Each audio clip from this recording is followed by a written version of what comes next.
Hola, buenas tardes, mi nombre es Carlos Martín, me dedico a la producción independiente desde hace varios años, he hecho proyectos en televisión abierta, en cable, varios trabajos de casting, algo de cine también, y hoy vamos a hablar sobre Seductora, que es un producto que produje en el año 93 hasta el 96 aproximadamente. Soy egresado de la ENERC, también de la Universidad Nacional de las Artes como licenciado en orientación producción. Fui docente de la UNA, de la cátedra Proyectual Producción también, 4 y 5. Y bueno, y aquí estamos. Muchas gracias.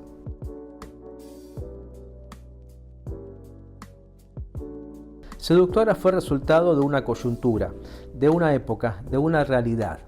Después de mucho pelearla, yo había ingresado en la ENERC y a su vez estaba trabajando en un laboratorio de cosmética.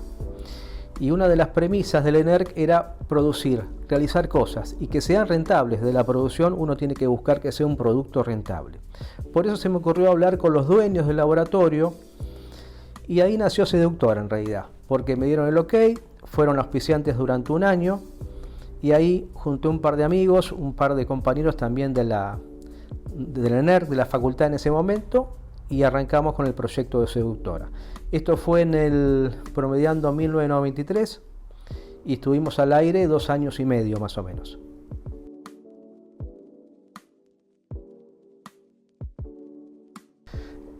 Había algunos programas de estética, sí, mayormente era una época de programas magazine, es decir, programas multitemáticos. Había un canal muy conocido que era Siempre Mujer, que emitía programas exclusivamente para las mujeres. Y había otro canal que era Utilísima Satelital, que tenía una grilla de programas de comidas, de viajes, algunos de estéticas, todo orientado a la mujer, ¿sí? Estrictamente de belleza y estética había muy poquitos. Y salíamos nosotros al ruedo con Seductora, que era exactamente un 100% enfocado a ese target, a ese público, justamente, que era en ese momento, como lo es ahora, mayoritario de todo, de lo que sea televisión, en este momento de las redes, pero en ese momento era con la televisión, ¿sí? La mayoría del público en general eran mujeres.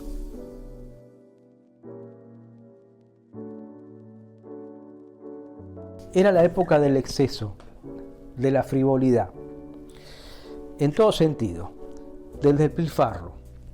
Menem era una persona muy afecta a estar en los medios y todo lo que pasaba por el presidente era televisado. Se hablaba de sus amoríos, andaba con tal o cual actriz, siempre vinculado con el espectáculo, con el show business. Menem siempre estaba presente en ese tipo de pantalla, por ejemplo. Y eso en cierto modo llegaba a la pantalla de cable también, ¿sí? Tener éxito en ese momento era ser como era Menem o sus allegados. Por ejemplo, María Julia Alzogaray, que salía la tapa de gente con sus tapados de piel de zorro y era bárbaro y la gente, no sé, como que la admiraba. Cierta parte de la población, ¿verdad? La parte más frívola. Y eso desde ya siempre fluyó en la pantalla de aire y de cable también.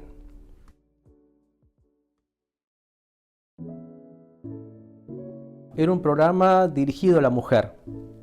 Se concibía para ese segmento ya desde el título mismo, Seductora. Estaba bien enfocado en ese target, en ese público. Y nosotros después, por ejemplo, en función de la repercusión que tenía cada programa, por el resultado, por el ida y vuelta que teníamos con la gente, en la calle, en los comentarios, modificábamos ese contenido. No era estrictamente lo mismo. Quizás si gustó una nota, no sé, con un cirujano plástico, quizás para la semana siguiente volvíamos a tocar el tema o entrevistábamos a otro cirujano plástico. Y así todo, es decir, nos íbamos adaptando a lo que el público buscaba en ese momento.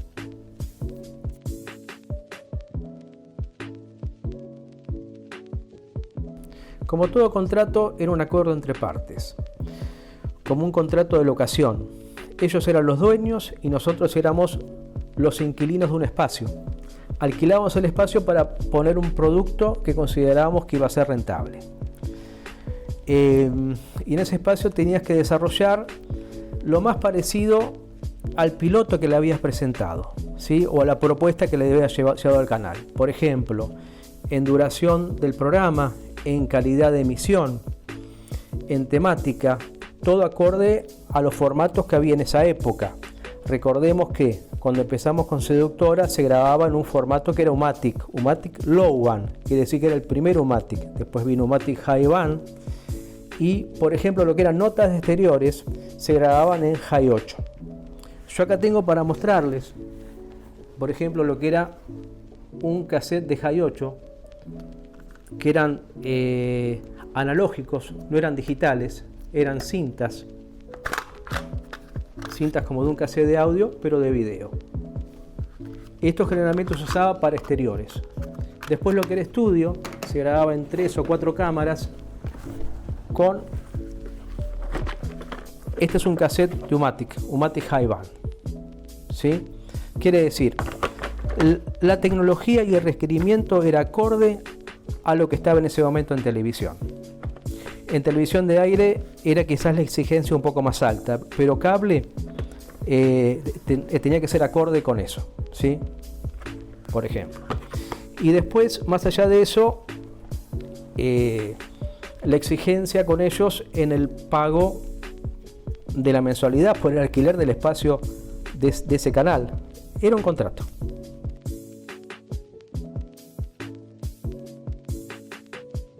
Por una cuestión de accesibilidad, tanto económica como tecnológica. Y además en ese momento los programas de aire tenían producción propia. Estaba, no sé, Mi Cuñado con Brandoni, estaba Cha Cha Cha con Casero, por ejemplo. Pero eran en el 90% producciones propias. En cambio, la pantalla de cable te daba la posibilidad de uno poner su producto alquilando el espacio, ¿verdad?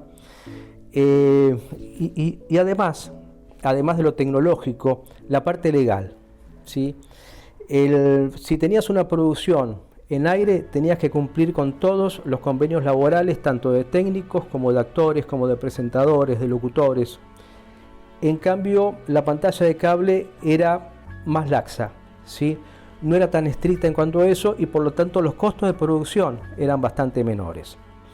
Si estabas en una pantalla de cable, con auspiciantes medianos o auspiciantes pequeños podías llegar a cubrir los costos de producción. En cambio, para aire se precisaban empresas y a las empresas siempre fue muy difícil acceder en busca de sponsor, ¿no? Porque estás vendiendo algo intangible realmente. La venta de publicidad no es fácil, sobre todo si es para aire.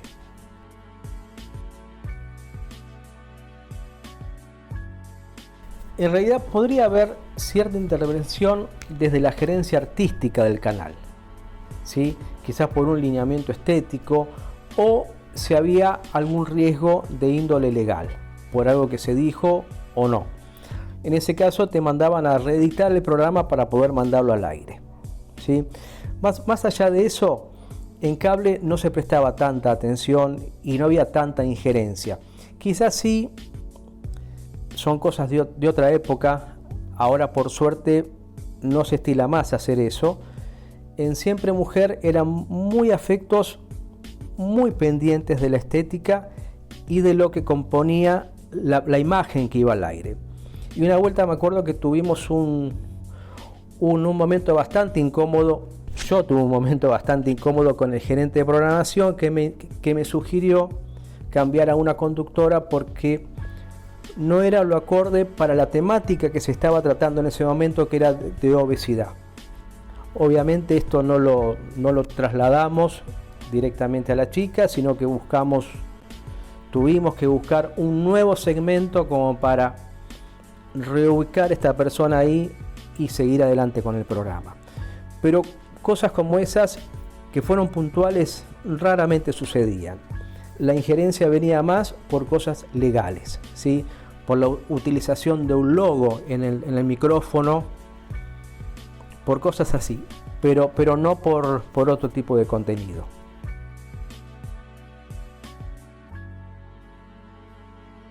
El programa se financiaba, como el 90% de las producciones independientes, por ingresos por publicidad, por ingresos por contenido.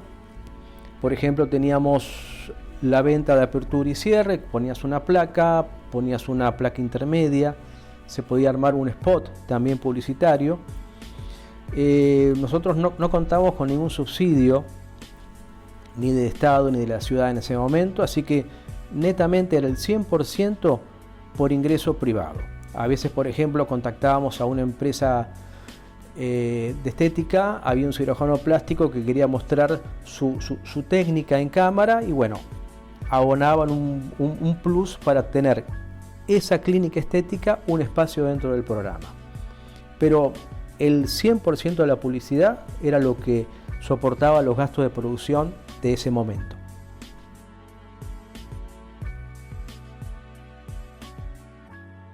El tema de la producción comercial nunca fue fácil, sobre todo porque estás vendiendo algo intangible, ¿sí? Es más intangible un aviso en televisión o en las redes en este momento, obviamente, que un aviso gráfico donde ves el tamaño, lo ves ahí plasmado en una hoja de papel. Siempre fue un tema bastante complicado como para desarrollar. Nosotros, por ejemplo, durante el primer año de Seductora, teníamos la suerte de tener la empresa de cosmética donde yo trabajaba como principal anunciante. En este sentido, habíamos producido un spot de 30 segundos que lo pasábamos por Canal 13 y por el programa nuestro, que servía como para justificar la inversión de dinero que hacía esta empresa en el programa Seductora. Y además poníamos una placa de apertura y una placa de cierre. Pero siempre fue bastante difícil.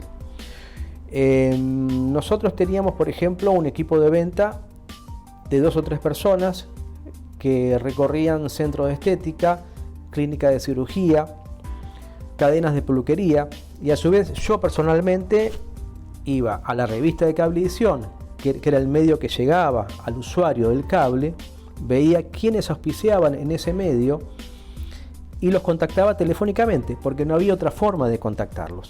Ahí no había internet, no había redes, no había nada. Llamabas por teléfono y te atendían y tenías que ofrecer el servicio tuyo o concertar una entrevista para ir a ver al dueño y tratar de venderle el espacio publicitario.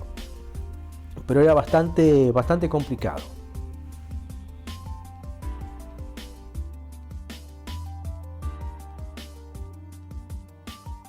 Tenemos 2 instancias de registro de imagen. Por un lado, el piso, donde estaba la conductora principal, que al principio fue Anamá Ferreira cuando salimos al aire en el 93, y después en el 95-96 terminó Edith Hermida, que es la conductora actual de Canal 9. Ahí teníamos 2 conductoras en piso y a su vez en exteriores para hacer notas en las clínicas, en los centros de estéticas y demás. Teníamos 2 conductoras más que eran generalmente estudiantes de periodismo. Quiere decir que delante de cámara había entre 4 y 5 personas. Y después, atrás de cámara, cuando grabábamos en el piso, que generalmente utilizábamos el de Alejandro Molowicki, el director de cine infantil, o un estudio que se llama SIB, que estaba en Belgrano, teníamos ahí 3 camarógrafos y en la parte de edición estaba el editor que hacía y un sonidista, y el sonidista se encargaba también de manejar las luces, es decir, cumplía el rol de DF, director de fotografía. Ese era el equipo limitado porque era cable, pero con el que nos manejamos habitualmente en todo el rango de producción de Seductora.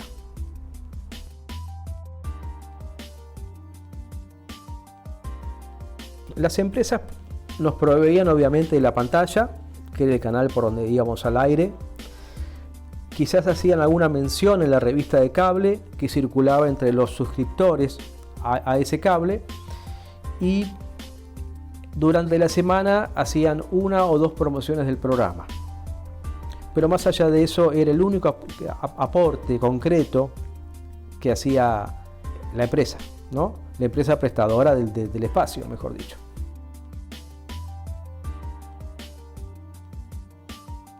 Era bastante frecuente que todos hiciéramos, además de nuestro rol por el cual estábamos ahí, hiciéramos alguna otra función dentro del programa. No sé, yo he hecho cientos de veces cámara, sonido, a un copete de apertura cuando no estaba la conductora, cuando surgía un material urgente para sacar al aire. En fin, todos nos complementábamos un poco con las necesidades que surgían minuto a minuto. Había que sacar el producto al aire y había que ser puntuales con la entrega. Teníamos cierto día de la semana, cierto horario, y hasta ahí podíamos entregar el cassette, directamente el cassette, en la emisora, en el formato físico. Hoy en día lo subís al Drive, lo puedes postear donde quieras. Ahí tienes que llevar el cassette directamente, como pudieras, a la emisora para que esté a tiempo para subir al aire.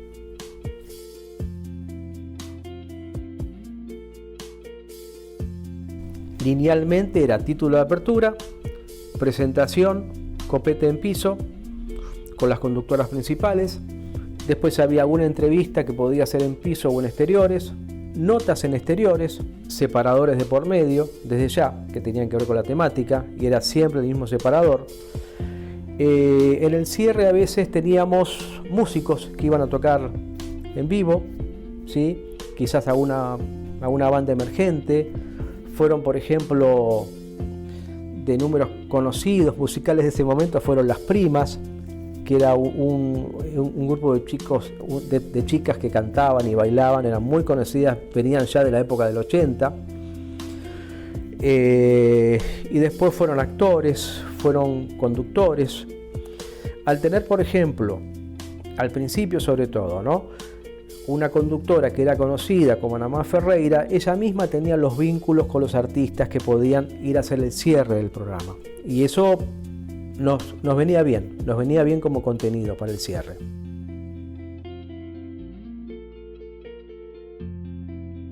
No había una competencia quizás con otros programas en ese momento, por lo menos en lo que se daba en cable, ¿sí? Quizás en aire sí, era otro dinero, era otra realidad. Pero en cable no, quizás la competencia era con nosotros mismos, de poder mantenernos en el espacio, en la pantalla, ¿sí? Con nuestros propios objetivos competíamos. Quizás sí se podía dar que los mismos auspicios que teníamos nosotros iban de un programa a otro, pero eso eran las reglas del juego. No sé, venía un evento de entrega de premios, los Martín Fierro, lo que sea. Siempre teníamos una buena relación con los otros productores de los otros programas.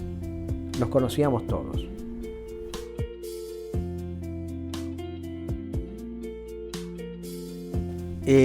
La selección de artistas, si vos te referís, por ejemplo, a las conductoras, y se seleccionaban un poco por la presencia que tenían en las pantallas, por la destreza frente a cámara, por la afinidad con la temática que nosotros manejábamos en ese programa y por la disponibilidad, además obviamente por el cassette. No todas tenían el mismo cassette desde ya. Ana Má Ferreira, cuando empezamos, fue uno de los cassettes más altos que tuvimos porque era una figura que estaba instalada ya. Eso después nos favoreció porque pudimos conseguir algún que otro auspiciante que era contacto de ella también, o algún invitado que era muy conocido en el ambiente, ¿sí? Respecto al contenido del programa, a las figuras que iban, a veces venían figuras emergentes que llegaban a vos llamándote por teléfono porque no había internet, no había nada. Al final del programa siempre había un teléfono para comunicarse, llamaban artistas y se presentaban generalmente en el bloque de cierre del programa. Después, todo contacto como sucede actualmente también. Entre los entrevistados que tenían que ver con el contenido del programa, estrictamente con el contenido, teníamos cirujanos plásticos que en ese momento tenían mucho renombre, o esteticistas, no sé, por ejemplo, Leslie Horner, que sigue estando hoy en día con su propio programa por televisión abierta, me parece. No sé, cirujanos que estaban de moda en ese momento. Ellos tenían su propio espacio, pero era más una pauta comercial que artística. Ellos ponían su dinero para estar en el programa.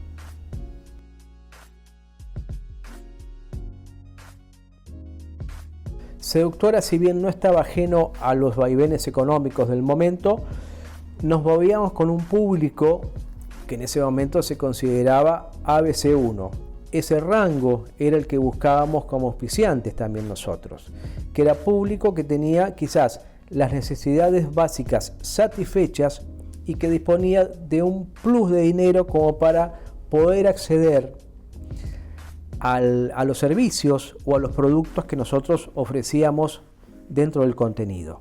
Era un público específico que en ese momento podía acceder a pesar de los vaivenes.